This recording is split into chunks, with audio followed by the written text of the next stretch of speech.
Article 1499.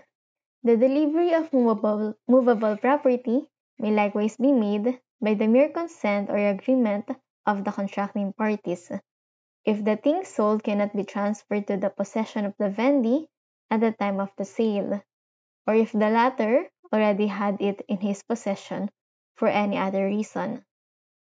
So, ito isa pa sa kinds of delivery. So, ito, kailangan natin alalahanin ito pertaining na to sa movable property. So, yun nagagalaw. Hindi kasama dito yung mga land. Yan.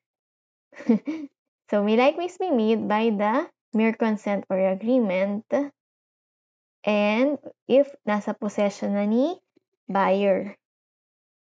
So, may dalawa tayong kinds of delivery dito. Isang delivery by longhand. So, ito yung consent and agreement. So, nag-usap lang sila. And by pointing at the thing sold. So, pag tinuro na, considered na yun as delivery. If nag-agree yung dalawa na considered na as delivered. And then the other is delivery by shorthand. So, ito, buyer is in possession of the thing sold even before the sale.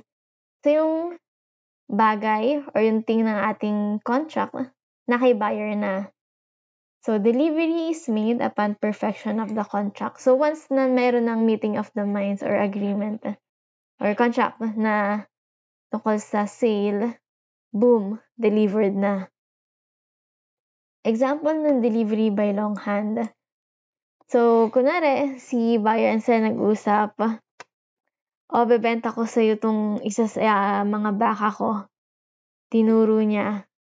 Tapos isa nag-agree naman. Sold na yun. I mean, delivered na.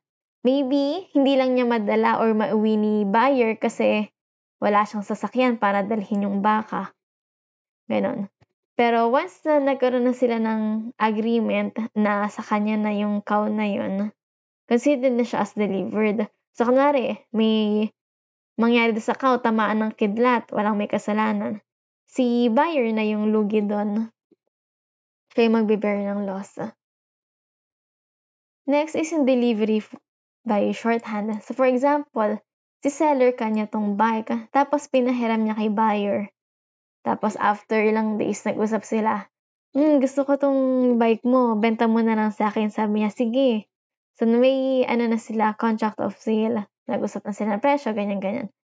So, dahil nasa possession na ni buyer yung bike or yung object ng ating contract, once na may perfection na or na perfect na yung contract, considered na as delivered yung bike.